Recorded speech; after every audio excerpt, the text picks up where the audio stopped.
சகோதர சகோதரிகளே, குர்ஆனுடைய 3 சூறாக்களின் ஆரம்ப வசனங்கள் மிக முக்கியமான ஒரு கேள்விக்கு பதிலை சொல்கிறது. அதாவது முதலாவது சூரத்துல் கமருடைய முதல் ஆயத், இக்தரபத்திஸ் ஸாஅத்து வன்ஷக்கல் கமர். சூரா கமருடைய முதல் ஆயத் சொல்கிறது, உலக முடிவு நெருங்கிவிட்டது. இக்தரபத்திஸ் ஸாஅ, ஸாஅ நெருங்கிவிட்டது. சூரத்துல் நஹ்லுடைய முதல் வசனம் சொல்கிறது, அத்தா அம்ருல்லாஹி ஃபலா தஸ்தஅஜிலூஹ். அல்லாஹ்வுடைய உத்தரவு வந்துவிட்டது, அவசரப்படாதீர்கள். மூன்றாவது ஒரு சூராவுடைய முதல் வசனம் சொல்கிறது, اقترب للناس حسابهم وهم في غفلة معرضون. மக்களுக்கு கேள்வி கணக்கு நெருங்கி விட்டது. இந்த 3 சூறாவுடைய முதல் வசனங்கள் என்ன சொல்கிறது? உலக முடிவு நெருங்கிவிட்டது, அல்லாஹுடைய கட்டளை வந்துவிட்டது, கேள்வி கணக்கு நெருங்கிவிட்டது. ஏன் அல்லாஹ் இவ்வாறான இறந்த கால சொற்களை அல்லாஹ் பயன்படுத்தியிருக்கின்றார்? அல்லாஹுவை ஏற்றுக்கொண்டவர்கள் ஒவ்வொரு நாளும் எதிர்பார்க்க வேண்டிய ஒன்றுதான், நாளை உலகம் அழியுமா, மறுநாள் அழியுமா? உலகத்துடைய ஒவ்வொரு சோதனைகளையும் வெற்றி பாதையாக மாற்றி இந்த பாதையில் பிரயாணம் செய்பவர்கள் தான் மூமின்கள். உலகத்தில் எது நடந்தாலும் அதை அல்லாஹ்வின் புறத்தில் இருந்து வந்தது என்று சிந்திப்பவர்கள் தான் முஸ்லிம்கள். நோய் வந்தாலும், சோதனைகள் வந்தாலும், கஷ்டம் வந்தாலும், சகோதரர்களே, அல்லாஹ் இதை சுருக்கமாக நம் எல்லோரும் தெரிந்த ஒரு சூறாவிலே அல்லாஹ் மிக தெளிவாக அல்லாஹ் தெளிவுபடுத்துகிறான். அல்லாஹ் சொல்கிறான், அல் காரிஆ மல் காரிஆ வமா அத்ராக மல் காரிஆ. அல் காரிஆ, திடுக்கிடும் செய்தி, மிக பயங்கரமான செய்தி.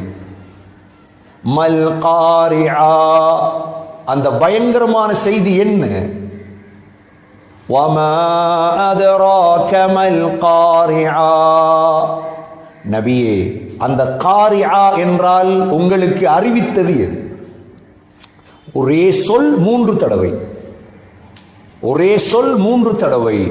அல் காரிஆ மல் காரிஆ வமா அத்ராக மல் காரிஆ.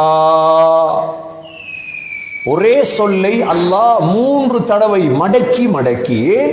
லேசா நினைச்சிடாதீங்க, உலகத்துடைய காரியங்கள் போல வென்று விடலாம் என்று நினைச்சிடாதீங்க. அது மிக பயங்கரமானது, மிக பயங்கரமானது. காரிஆ என்றால் என்ன அல்லாஹ் கேட்கிறான். இந்த காரிஆ என்பதனுடைய விளக்கம் என்ன? யௌம யகூனுன் நாசு கல் ஃபராஷில் மப்சூஸ். 2 விளக்கம் தான் காரிஆவை விளங்குவதற்கு, 2 தெளிவுதான். ஒன்று, முழு உலக மனிதர்களும் ஈசல்களை போன்று மாறுவார்கள். எதை போல?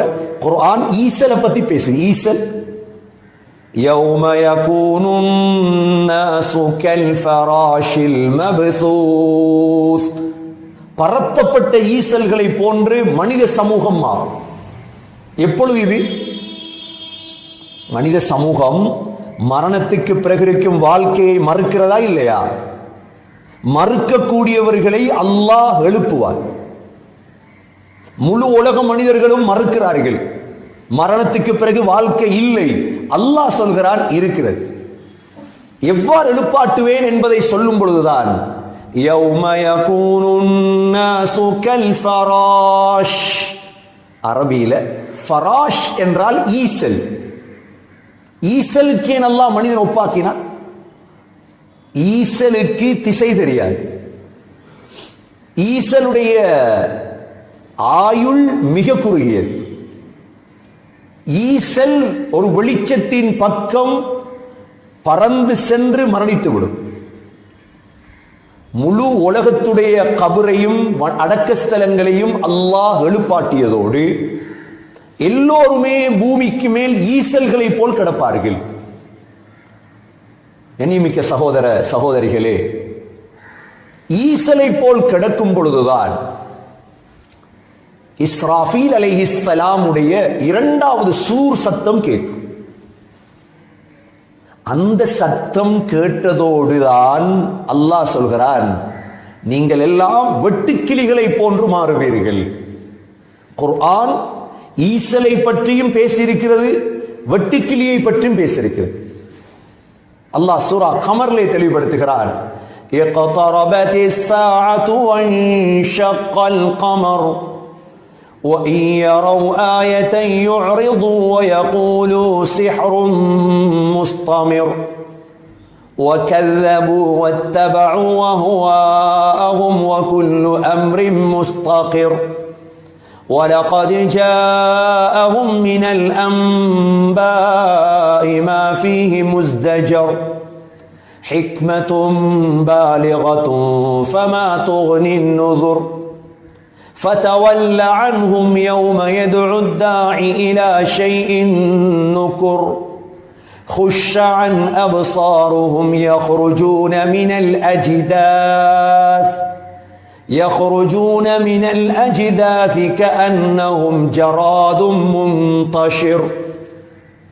அல்லாஹ் சொல்கிறான், உலக முடிவு நெருங்கி விட்டது.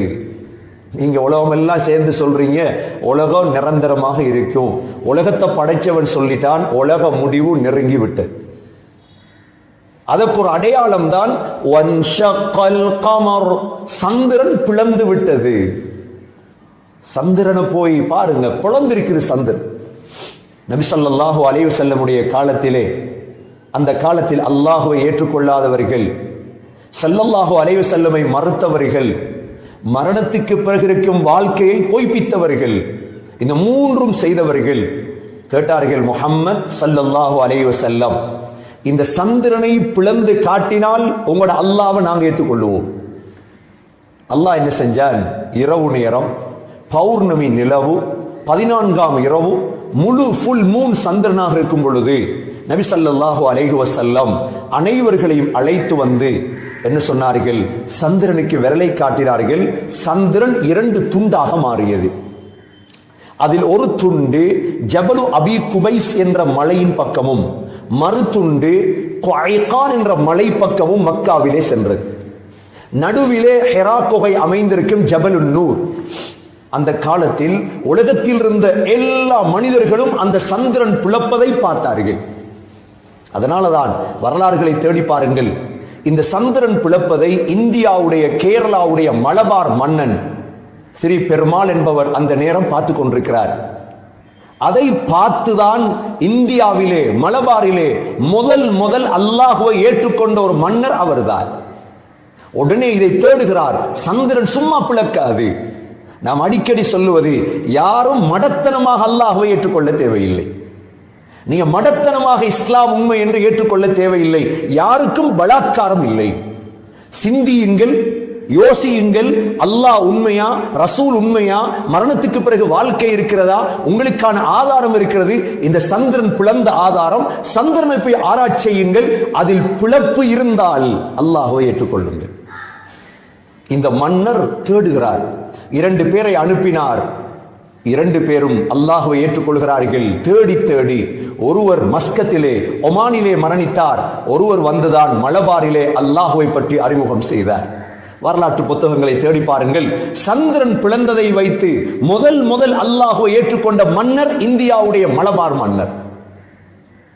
கண்ணியமிக்க சகோதர சகோதரிகளே, சந்திரன் பிளக்கிறது. பிளந்ததை எல்லோருமே பார்த்தார்கள் மக்காவிலே. 14ஆம் நாள் பௌர்ணமி நிலவு. பார்த்ததோடு என்ன சொல்லிவிட்டார்கள்? சொன்னார்கள், இது முஹம்மதுடைய சிஹ்ருன் முஸ்தமிர், இது சூனியம். இது وَكَذَّبُوا وَاتَّبَعُوا أَهْوَاءَهُمْ, பொய்ப்பித்தார்கள், மனோயிச்சையை பின்பற்றினார்கள். அல்லாஹ் சொல்கிறான், எல்லாமே கணக்கா நடக்கும்.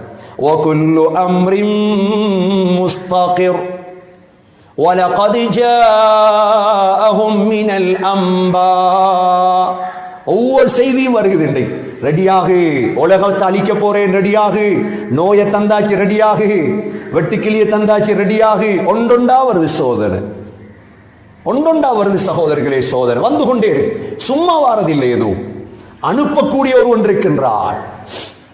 7 மண்டா 5 வெட்டுக்கிளியை செஞ்சு விட சொல்லுங்க. 7 மண்டா உலகத்துக்கு, சைனாவுக்கு சொல்லுங்க, அமெரிக்காவுக்கு சொல்லுங்க, ஒரு 10 லட்சம் வெட்டுக்கிளியை செய்ய சொல்லுங்க. 7 மண்டா எங்கிருந்து வருது இதெல்லாம்? யார் அனுப்புகிறான்? சிந்திப்பதற்கு மூளை இல்லையா சகோதரர்களே? எங்கிருந்து வருகிறது வெட்டுக்கிளி? வருகிறது நோய், வருகிறது. அல்லாஹ் இவ்வாறுதான் 3000 4000 ஆண்டுகளுக்கு முன்னால் உலகத்தில் கொடுங்கோல் ஆட்சி செய்தான் ஃபிரௌன். கொடுங்கோல் ஆட்சி, சாதாரண ஆட்சி அல்ல, பல்லாயிரம் முஸ்லிம்களை கொலை செய்த கொடுங்கோல் ஆட்சி. நீங்கள் அல்லாஹ்வுடைய அத்தாட்சியை பார்க்க வேண்டும் என்றால் கைரோவுடைய மியூசியத்துக்கு போய் இந்த ஃபிரௌனை பார்க்கலாம். முழு உடம்பும் அழுகும் பொழுது எவ்வாறு ஃபிரௌனுடைய உடம்பு மாத்திரம் அழுகாமல் அல்லாஹ் பாதுகாத்து வைத்திருக்கிறார். ஏன்? உலக மக்கள் பாடம் படிப்பதற்கு. இந்த ஃபிரௌன் கொடுங்கோல் ஆட்சி செய்த பொழுதும் அல்லாஹ் 5 வகையான அல்லது 9 வகையான அத்தாட்சிகளை அனுப்பினான். திருந்து திருந்து فأرسلنا عليهم الطوفان والجراد والكمل والضفادع والدم آيات مفصلات. சூரத்துல் அராஃபிலே அல்லாஹ் 5 அத்தாட்சிகள். முதலாவது என்ன? فأرسلنا عليهم الطوفان, வெள்ளத்தை அனுப்பினோம். திருந்து திருந்தல்ல, அல்லாஹ்வை ஏற்றுக்கொள்ள இல்லை. இரண்டாவது வல்ஜராத், வெட்டுக்கிளி. வெட்டுக்கிளி என்று சாதாரணமாக பார்த்துவிட்டு சென்று விடாதீர்கள். வெட்டுக்கிளியை குர்ஆனுக்குள் பாருங்கள், வெட்டுக்கிளியை குர்ஆனுக்குள் பாருங்கள். அல்லாஹ் ஃபிரௌனுக்கு கொடுத்த 2வது சோதனை வெட்டுக்கிளி. மிஸ்ருடைய அவ்வளோ விவசாயத்தை சாப்பிட்டது வெட்டுக்கிளி. என்ன செஞ்சான் ஃபிரௌன்? ஒரு மோசடி செய்தான். மூசா அலைஹிஸ்ஸலாமிடம் போய் மன்னிப்பு கேட்டு தௌபா செய்து திருந்துறேன், துவா கேளு அல்லாஹ் இடத்துல, துவா கேட்பார், வெட்டுக்கிளி போயிடும், திரும்ப தலகிடா புரண்டுருவார். 3வது வல் கும்மல், பேன். நாங்க பேனை காணல, வெட்டுக்கிளியே கண்டுட்டோம். சாப்பாடு எடுத்தாலும் பேன், தலையால பேன் கொட்டும், எல்லா இடத்துலயும் பேன் எவ்வாறு இருக்கு. 4வது வல்லஃபாதி, தவளை. இதெல்லாம் அல்லாஹ்வுடைய படைகள். தூஃபான் அல்லாஹ்வுடைய படை, வெட்டுக்கிளி அல்லாஹ்வுடைய படை, பேன் அல்லாஹ்வுடைய படை, வஃபாதி தவளை. சாப்பாடு வச்சா தவளை, வீட்டுள்ளுக்கு தவளை, பெட்ரூம்ல தவளை எப்படி இருக்கும்? டாய்லெட் போனா உள்ளுக்கு தவளை, தூங்க கட்டில இருந்தா தவளை. இன்னும் இந்த சோதனையை நாங்க காண இல்லை, ஃபிரௌன் கண்டார். 5வது சோதனை தான் வத்தம், ரத்தம். மூக்கால ரத்தம் கொட்டுறது, ரத்தம் ஓடிட்டே இருக்கு. அல்லாஹ் சொல்றார், தெளிவான ஆதாரங்கள் இவைகள், இது விளையாட்டல். இன்றைக்கு வெட்டுக்கிளி பறந்து வருது, இந்தியாவுக்கு வந்துட்டு, பாகிஸ்தானுக்கு வந்துட்டு, யமனுக்கு வந்துட்டு, உலகத்துல வந்துட்டுண்டா மக்களே வெட்டுக்கிளியை பார்த்து அல்லாஹ்வை ஏற்றுக்கொள்ளும். ஏண்டா அல்லாஹ் வெட்டுக்கிளியை பத்தி சொல்லும் பொழுது சூரா கமர்லே சொல்கிறார், ஃபதவல்ல அன்ஹும் யௌம யதுஉ தா'. நபியே, அல்லாஹ்வை ஏற்றுக்கொள்ள இல்லையா, உங்களை ஏற்றுக்கொள்ள இல்லையா, அவங்கள விட்டு. ஏனென்றா ஒரு நாள் வரும், இஸ்ராஃபீல் அலைஹிஸ்ஸலாம் சூரை ஓதுவார். இந்த நாளையில் யௌம யக்ருஜூன மினல் அஜ்தாஸ், கபர்களிலிருந்து எழும்புவார்கள். எதை போல் தெரியுமா? கஅன்னஹும் ஜராதும் முன்தஷிர், வெட்டுக்கிளியை போல். அல்லாஹ் ஃபிரௌனுடைய சம்பவத்தில் சோதனைக்கு வெட்டுக்கிளியை சொன்னார். இங்கு அல்லாஹ் சொல்கிறான், கபரிலிருந்து எழும்பும் பொழுது பரத்தப்பட்ட வெட்டுக்கிளிகளை போல். அப்ப சூரத்துல் காரியாவில் அல்லாஹ் சொன்னான் என்ன? கல் ஃபராஷில் மப்சூஸ், பரத்தப்பட்ட ஈசல்கள். இங்க சொல்றான் என்ன? கஅன்னஹும் ஜராதும் முன்தஷிர், பரத்தப்பட்ட வெட்டுக்கிளிகள். அப்படி என்ன வித்தியாசம்? ஈசல், வெட்டுக்கிளி. அடக்க ஸ்தலங்களிலிருந்து, கபர்களிலிருந்து எழும்பி கிடப்பது ஈசல்களை போல. என்ன திசை தெரியாது. இப்ப எல்லாரும் வீடு இருக்குது, அங்க வீடு இருக்காதே. மரணத்துக்கு பிறகு கியாமத்துல யாருக்கும் வீடு இல்லையே, சொந்தம் இல்லையே, பந்தம் இல்லையே, தன்னுடைய கபரடி எழும்பி எழும்பி நிற்கிறது தான். அந்த நேரம் இஸ்ராஃபீல் அலைஹிஸ்ஸலாம் சூரூதும் சத்தம் கேட்டதோடு அந்த சத்தத்தை நோக்கி வெட்டுக்கிளிகளை போல் பறந்து செல்லுவார்கள். அந்த சத்தத்தை நோக்கி, அதுதான் அல்லாஹ் வெட்டுக்கிளியை பயன்படுத்துகிறார். என்றால் வெட்டுக்கிளி எங்கு ஓசை வருகிறதோ அங்கு செல்லும், ஈசல் எங்கு வெளிச்சம் வருகிறதோ அங்கு செல்லும். கண்ணியமிக்க சகோதரர்களே, எது எவ்வாறாக இருந்தாலும் அல்லாஹுவை ஏற்றுக்கொள்ளுங்கள், இஸ்லாம் உண்மை என்பதை ஏற்றுக்கொள்ளுங்கள், மரணத்துக்கு பிறகுதான் வாழ்க்கை என்பதை ஏற்றுக்கொள்ளுங்கள். அல்லாஹ் சொல்கிறார், இது மனிதர்களுடைய நிலைமை, வெட்டுக்கிளியை போன்று மாறுவார்கள். وَتَكُونُ الْجِبَالُ كَالْعِهْنِ الْمَنْفُوشِ. இந்த மலைகள் எல்லாம் சாயம் பூசப்பட்ட பஞ்சை போல் மாறிவிடும். சாயம் பூசப்பட்ட பஞ்சு, இவ்வளவு பெரிய மலை காண போகிறோம் சகோதரர்களே. எல்லாத்தையும் மறுக்காதீர்கள். மறுத்தால் பேர் காஃபிர், மறுத்தால் தான் பேர் காஃபிர். எல்லாவற்றையும் மறுக்க முடியாது என்று அல்லாஹ் எல்லோருக்கும் மூளையை தந்திருக்கிறார். சிந்தியுங்கள். அல்லாஹ் சொல்கிறார், فَأَمَّا مَنْ ثَقُلَتْ مَوَازِينُهُ. யாருடைய மீசானுடைய தட்டு பாரமாகுமோ, فَهُوَ فِي عِيشَةٍ رَاضِيَةٍ. அவர் சந்தோஷமான வாழ்க்கை அடைவார். அப்ப உலகத்தில் வந்த அதற்குத்தான், உலகத்தில் வந்த சாப்பிடுறதுக்கு அல்ல, குடிப்பதற்கு அல்ல, வாழ்வதற்கல்ல, தூங்குவதற்கு அல்ல. இவைகள் கிடைத்தால் செய்து கொள்ளலாம். ஆனால் நோக்கம் மீசானை நிறைக்கவன். இவன் மட்டும்தான் புத்திசாலி. யார் மீசானை நிறைத்தாரோ இவர் புத்திசாலி. நோன்பு பிடிச்சோம், 6 நோன்பு, ஒவ்வொரு இபாதத் செய்து கொண்டிருக்கிறோம், மீசானை நிறைக்கிறது வேற ஒன்றுக்கும் அல்ல. நபி ஸல்லல்லாஹு அலைஹி வஸல்லம் உடைய காலத்தில் அப்துல்லா பின் மஸ்ஊத் ரலியல்லாஹு அன்ஹு, இவருடைய கால் கொஞ்சம் கட்ட கால். நபி ஸல்லல்லாஹு அலைஹி வஸல்லம் அராக் என்ற குச்சியால் தான் பல் துலக்குவார்கள். அந்த காலத்தில் பிரஷ் இல்லை, எதுவும் இல்லை. ஆனால் அந்த அராக் என்ற குச்சி தான் மிக பல்லுக்கு, முரசுக்கு, நாக்குக்கு, தொண்டைக்கு எல்லாத்துக்கும் வைத்தியம் அதுதான். அப்துல்லா மஸ்ஊத் ரலியல்லாஹு அன்ஹு சொன்னார்கள், அப்துல்லா, இந்த அராக் மரத்தில் ஏறி ஒரு கம்பை உடைச்சி தாங்க, நான் மிஸ்வாக் செய்ய போறேன், பல் துலக்க போறேன். இவர் மரத்தில் ஏறியதோடு ஒரு காற்று அடித்தது. உடனே அவருடைய கால் விலகிற்று. சஹாபாக்கள் சிரித்தார்கள். என்ற கால் கொஞ்சம் கட்ட, சின்ன கால் இவர். நபி ஸல்லல்லாஹு அலைஹி வஸல்லம் சொன்னார்கள், இந்த காலை கொண்டு போய் மீசான்ல வச்சா இது மலையை விட பாரமாக இருக்கு. ஏன்? அந்த அளவு அப்துல்லா மஸ்ஊத் அமல் செய்து வைத்திருந்தார், மீசானுக்கு தயாராக இருந்தார். அப்ப அமல நிற்கிற இடம் இருக்குது கியாமத்தில். அதற்கு சகோதரர்களே தயாராக வேண்டும். யார் அமல் செய்யல, உலகத்தில் நல்ல வீடு, நல்ல காசு, நல்ல பணம், நல்ல அரசியல் முழுதையும் வளர்த்தார். وَأَمَّا مَنْ خَفَّتْ مَوَازِينُهُ. மீசான்ல ஒன்றும் இல்லை, குர்ஆன் இல்லை, அமல் செய்யல. فَأَمَّا مَنْ خَفَّتْ مَوَازِينُهُ فَأُمُّهُ هَاوِيَةٌ. அல்லாஹ் சொல்றான், அவர் போற இடம் ஹாவியா என்ற நரகம்தான். وَمَا أَدْرَاكَ مَا هِيَ. நபியே, ஹாவியா என்றால் என்ன? நாருன் ஹாமியா, நாருன் ஹாமியா, தொடராக எரிந்து கொண்டிருக்கும் நரக நெருப்பு. தொடராக 1000 வருடம் எரிக்கப்பட்டது, 2000 வருடம், 3000 ஆண்டுகள் எரிக்கப்பட்ட நரகம்தான் அந்த நரகம். சகோதரர்களே, அல்லாஹ் நம் அனைவர்களையும் அதை விட்டு பாதுகாக்க வேண்டும். உலகத்தில் வாழக்கூடிய இந்த காலகட்டத்தில் முடியுமான அளவு அல்லாஹுவை மக்களுக்கு தெளிவுபடுத்திக் கொண்டு, ரசூலை தெளிவுபடுத்திக் கொண்டு, கியாமத்தை மக்களுக்கு தெளிவுபடுத்தி மீசானை நிறைக்கக்கூடிய வேலையில் ஈடுபடக்கூடியவர்களாக நாம் மாற வேண்டும். உலக மக்களுக்கு இந்த வெட்டுக்கிளி என்றால் என்ன, இந்த ஈசல் என்றால் என்ன, இவைகள்லாம் சாதாரண விடயங்கள் அல்ல. குர்ஆனில் 2 சூறாக்கள் வெட்டுக்கிளி வந்திருக்கிறது. சூரா முஃமினூன், சூரத்துல் அராஃப், சூரத்துல் கமரிலே இது அல்லாஹ்வுடைய சோதனை. வெட்டுக்கிளியை பார்த்து நீ படி, கியாமத்தில் எப்படி பறந்து செல்ல வேண்டும் வெட்டுக்கிளியை போன்று என்று அல்லாஹ் சூரா கமர்லே தெளிவுபடுத்துகிறான். ஒவ்வொரு கிழமையும் புது புது அத்தாட்சியில் வந்து கொண்டே இருக்கிறது. சகோதரர்களே, அல்லாஹ்வை நெருங்குவோம், அல்லாஹ்வின் பக்கம் மனித சமூகத்தை அழைப்போம்.